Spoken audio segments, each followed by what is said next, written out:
1938, they drew a line across the sky, a ribbon of steel and concrete to connect the world. Engineers called it a miracle, a triumph of modern slender design. But the workers, they felt something else.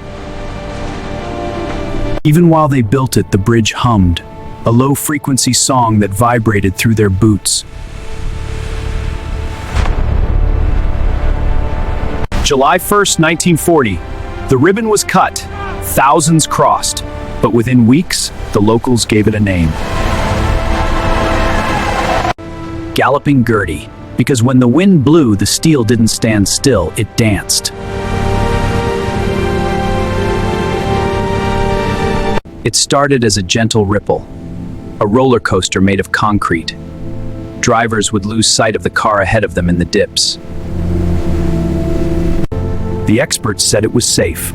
The bridge is solid, it's just settling in.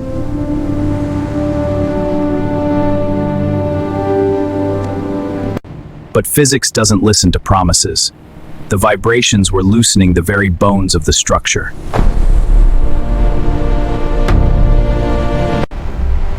Fishermen below learned not to anchor underneath. They could hear the steel groaning 200 feet above. October passed, then came November. The storms of the Pacific Northwest began to brew.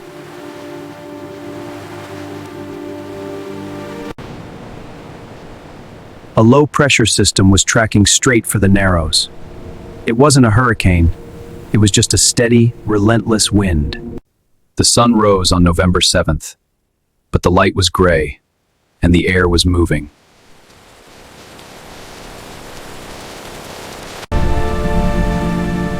November 7th, the morning broke with a cold, stiff wind, 42 miles per hour. By modern standards, nothing, but for Gertie, it was everything. This bridge had a fatal flaw. The sides were solid steel plates. The wind couldn't pass through, it had to push. At 10 a.m. the ripple stopped, and the twist began. The road tilted left, then right. It found a rhythm, a deadly frequency. 36 cycles per minute, the bridge began to breathe.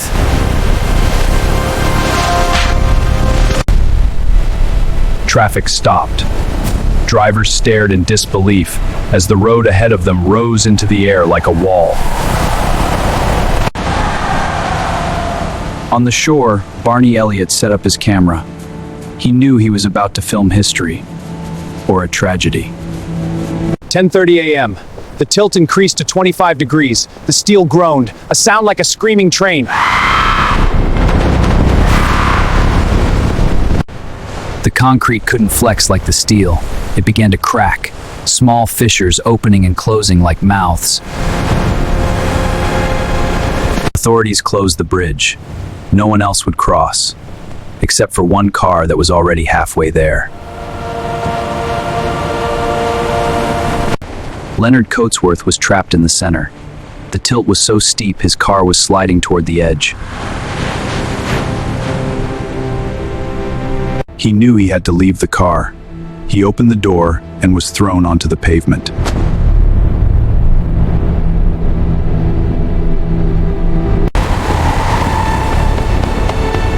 He couldn't stand. The wind and the tilt knocked him down. He had to crawl. Engineers call it Aeroelastic Flutter. It wasn't just shaking. The bridge was feeding off the wind's energy. The deck acted like a wing. When it twisted up, the wind pushed it higher. When it twisted down, the wind slammed it harder. Textbooks often call it resonance. They're wrong. Resonance is marching in step. This was instability, a self-feeding chaos. Every twist stored more energy in the steel, like winding a rubber band until it has no choice but to snap. The center of the bridge held still, but the ends were whipping 28 feet vertically, up and down, up and down. Inside the molecules of the steel, the bonds were breaking. The metal was exhausted. The sound was deafening. Rivets popped like gunshots. The scream of grinding metal echoed across the water. Vortices shed off the edges, pushing and pulling. A chaotic dance partner leading the bridge to its death. The lampposts whipped back and forth like grass in a hurricane. Glass rained down on the empty deck. 45 degrees. It shouldn't be possible. Steel shouldn't bend like rubber.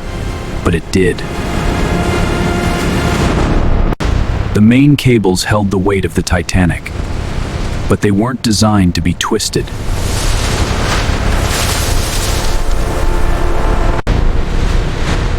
Suddenly, the rhythm changed. The bridge shuddered. It had passed the point of no return.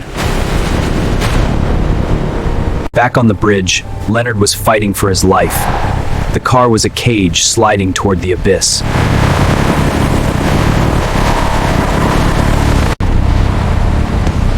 He crawled on hands and knees. The road rose up to hit him, then dropped away beneath him. He reached the toll plaza safe, but he turned back. He remembered who he left behind. Tubby, his daughter's three-legged cocker spaniel, trapped in the back seat, alone.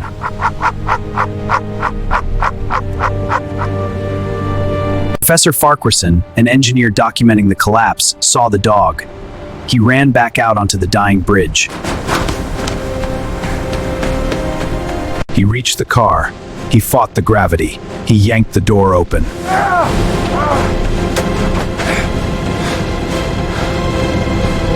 He tried to grab Tubby, his daughter's three-legged cocker spaniel, but the dog was paralyzed with terror. He snapped. He bit the professor's finger. The bridge bucked again. The professor was thrown back. He couldn't force the animal out. Get out! Damn it! He had to retreat. He staggered back to shore, leaving the door open, hoping Tubby would run.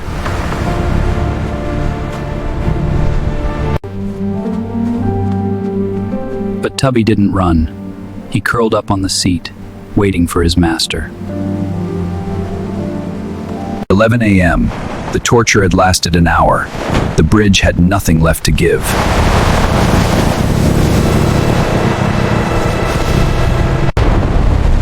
A suspender cable gave way. The deck dropped. The end was here. 11:02 a.m. The spine of the bridge snapped, a sound like a bomb going off.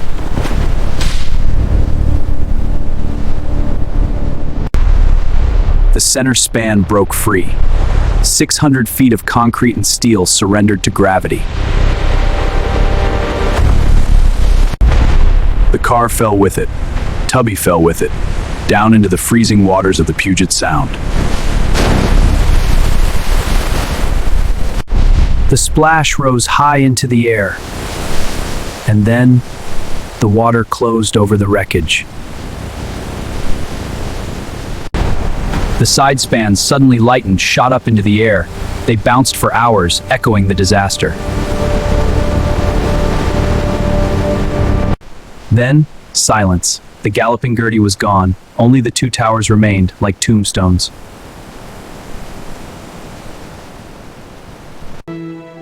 Leonard Coatsworth went home without his car, and without his daughter's dog.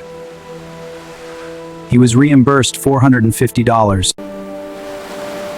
Today, Gertie lies at the bottom of the Narrows, a massive artificial reef, an underwater monument to physics. We built a new bridge. We made it wider. We gave it open trusses to let the wind breathe. Because of Gertie, every bridge built today is tested in a wind tunnel. Her failure saved thousands of lives since. But we remember the only life lost, a dog named Tubby who just wanted to go for a ride. Nature always has the final vote. Subscribe to AI Trapster for more stories of when the world broke.